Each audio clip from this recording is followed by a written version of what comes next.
People, this is the light, and this is my updated video as promised about dating African men or dating foreigners. This is a list that I've put together, and I just want to disclose that I'm not a dating coach.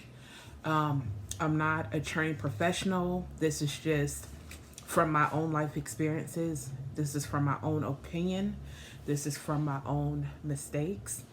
This is from my own heart, and disclaimer, you don't have to take any of my advice if it does not apply to you. You don't have to take it.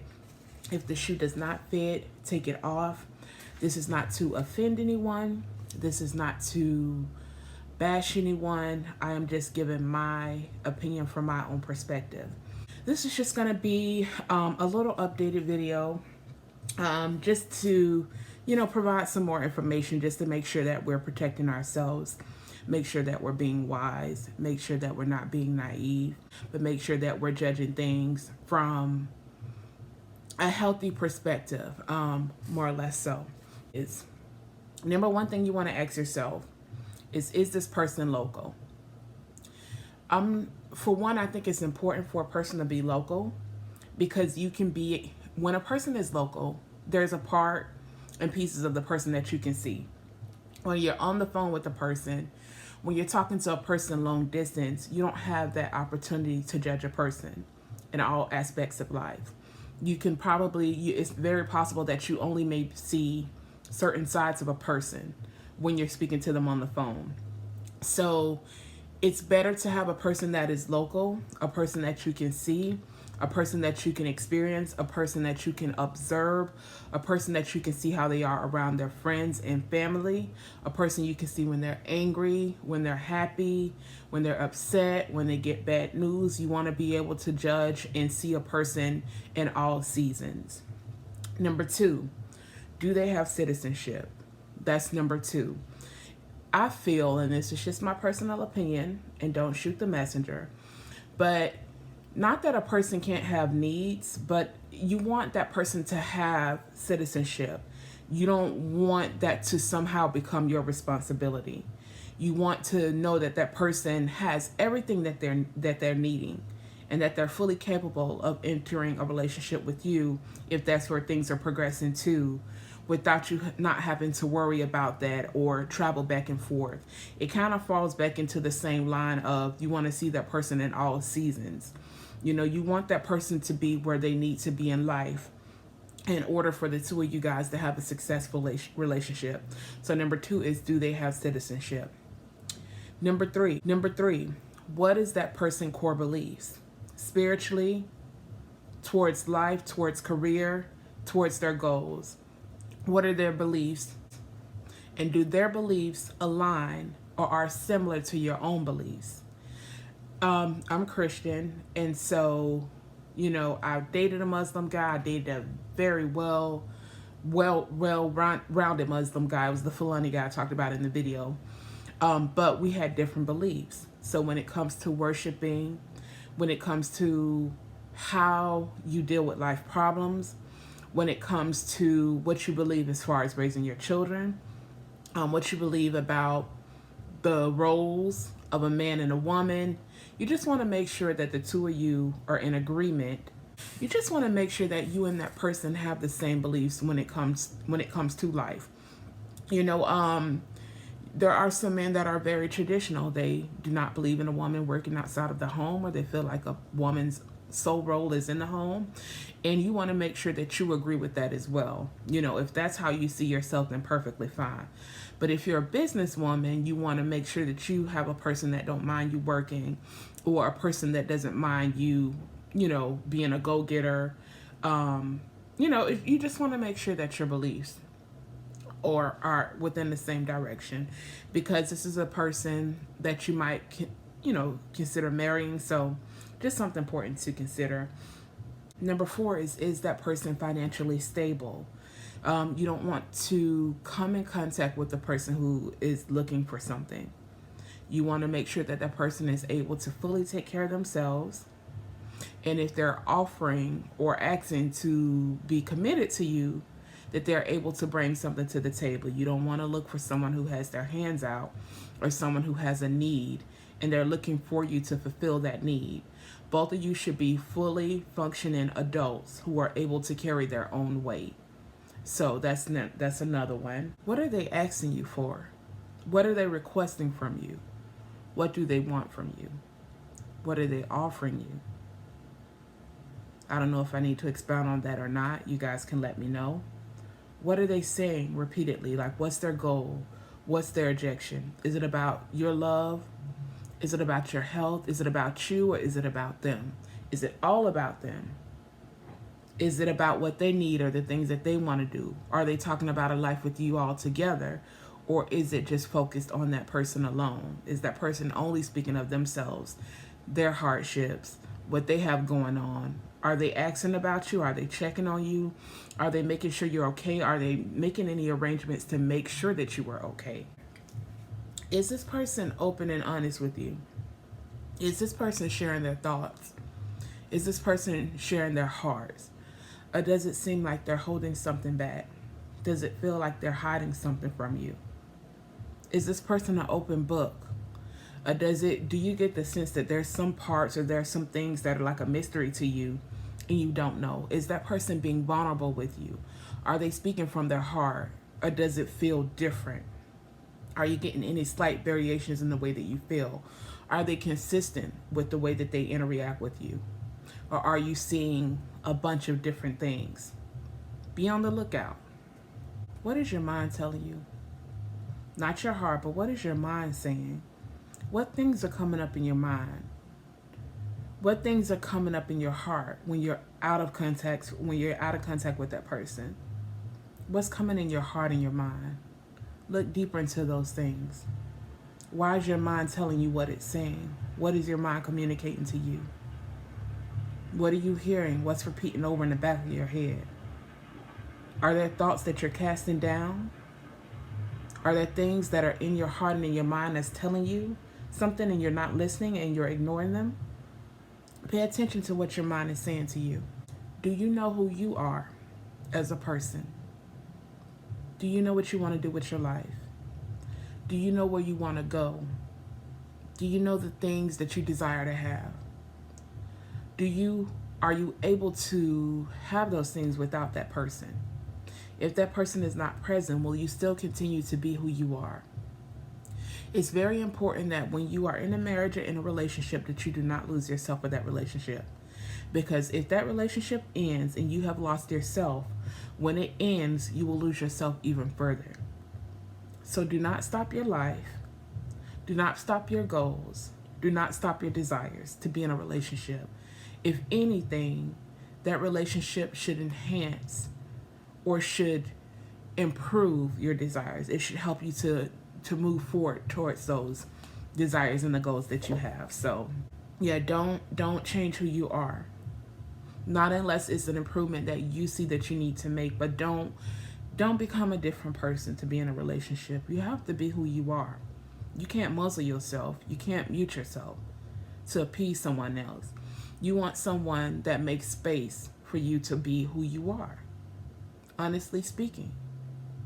And that takes time, because if we're honest, it's a lot of riffraff out there. A lot of riffraff. So it may look like you're turning down a lot of people, but if you can't be yourself in a relationship, then what's the point? How are you going to pretend to be somebody else? That's not realistic. Do you know where you are going? Do you know where your life is headed? Do you know what your deep desires are? Do you know who you want to be and how you want to show up in life?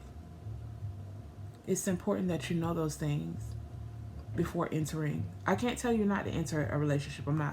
That's not what I'm saying, but I'm saying to you that it's important to know where your life is headed. Because being in a relationship is you got two different directions. You have two different lifestyles, two different opinions, and it's important that the two of you can come together to meet both of your goals. So do you know where you were headed? And do you know where this relationship will take you? Where is it going to take you? Where is it leading to? Be realistic. Don't dream. Do not have your head in the clouds. Look at it from where it is. Be realistic. Where is it going? Do you have a life? Are Does this relationship take over your life? Do you still have time for yourself? Do you still have time and space for your goals? Do you still have time for your friends? Or is this relationship taking over your life? Is this person dominating your life? Or are they a part of your life? Because nothing should be able to dominate your life. Only God should dominate your life. And of course, again, I speak from a Christian perspective, but another person should not dominate your life. The two of your lives should come together, but it should not be one person dominating. You surrender to a man that's surrendered to God, because under the rule of God is going to be beneficial to you both. But if that person is just headstrong on doing what they want to do despite you, that can be a dangerous situation. So again, I'm only speaking from my personal experiences. You know, anybody can go in the comments and add anything additionally that they want to add. Do you love and respect yourself? For a very long time, I got lost in finding somebody to love me. But nobody is going to love you more than you love yourself. You have to love yourself, because the love that you give to yourself is going to be the same love that someone gives to you. If you ignore and neglect yourself and your needs, if that person is not good for you, they're not going to love you more than you love yourself. So going into a relationship, you have to have love for yourself, and you can't feel that somebody is going to come and carry your burdens, or that someone is going to come and carry your weight. That's not going to happen. And if they do, at what cost? You know, it's going to cost you your freedom. If someone come and do everything for you, it's going to cost you your freedom. So you have to be able to love yourself and to care and respect yourself. And respect yourself enough to speak up for yourself. Be able to communicate when things are uncomfortable or things are not to your liking. Be able to stand up for the things that you like, so long as it's not disrespectful to your partner, so long as it's not in opposition of that person's belief. But you have to be able to stand up for yourself. And I'm preaching to myself, so you have to be able to stand up and love yourself and respect yourself enough not to tolerate something that you would not typically tolerate for the sake of love. You know, I'm not saying that you can't tolerate small things, but you guys know what I'm talking about. You know what I'm talking about. You have to love and respect yourself, and you have to set a boundary, and you have to set a standard for what you want in your life. You really do. Are you lonely? I can't speak for anybody else again, but are you operating out of a place of loneliness? Because if you're operating out of a place of loneliness, that's an opportunity for you to make big mistakes. That's why it's important for you to love yourself, to respect yourself, to know where you're going, to know what you want, to know where your life is headed. Because if you're operating out of a place of loneliness, you're operating out of a place of lack. And you're going to make a decision out of lack. Just like when you're hungry, when you decide to eat when you're hungry, the best options may not be around, so you're going to settle for junk food because that's the quickest thing that you can get your hands on. Just the same, if you're lonely, you're operating out of a place of lack, and you have to be careful with that. You have to be fulfilled, and you have to be whole within yourself and with your relationship with God before you decide to enter a relationship. Don't enter from a place of loneliness, because that means you are not ready. We all get lonely at times, but I think it's important not to focus on a relationship or being in one, but to focus on where you're going in life. Because whether one come or not, you still got to live your life at the end of the day. You still got to take care of yourself at the end of the day. You still got to make sure you are okay at the end of the day. Is it too good to be true? We all know life is not a fairy tale. Think of all the relationships that you have in your life, and think of how many of them are actually easy and how many of them are problem-free. Probably not very many of them. And if it is, it's probably a person that you don't spend a substantial amount of time with. The relationship has to be realistic. It can't be a fairy tale, because life is just not that. So you have to be able, again, to see that person in all seasons. It's not going to be perfect. Nobody is perfect. That person does not exist. So are you in a fairy tale phase? Are you in a honeymoon phase where you can only see the good in that person? You need to wait and let that phase pass so you can see that person in all lights and seasons. All lights and seasons. And lastly, what is this relationship costing you? What are you having to give up to be in this relationship with this person? Are you giving up your freedom? Are you giving up your voice? Are you giving up your peace? Are you giving up your respect, your dignity? Are you being degraded? Are you being mistreated? Are you being talked down to? Are you being asked to tolerate things that you know the other person would not tolerate? What is that relationship costing you? What is it costing you? Because the minute you enter into a marriage, whatever the bad parts are is going to be magnified, because that person going to feel like they have you and they're going to feel like you can't go nowhere. So what is that relationship costing you?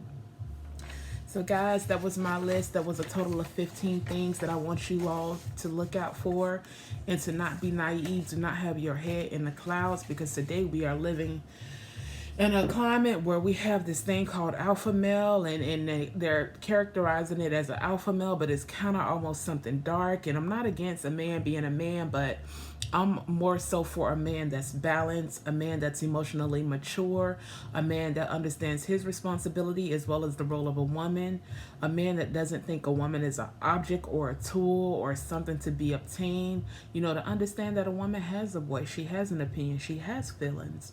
You know, being in a relationship is work. It's not, you know, that you get the woman and you feel like you don't have to talk to her, or you don't have to communicate with her, or you don't have to love her, or you don't have to treat her well.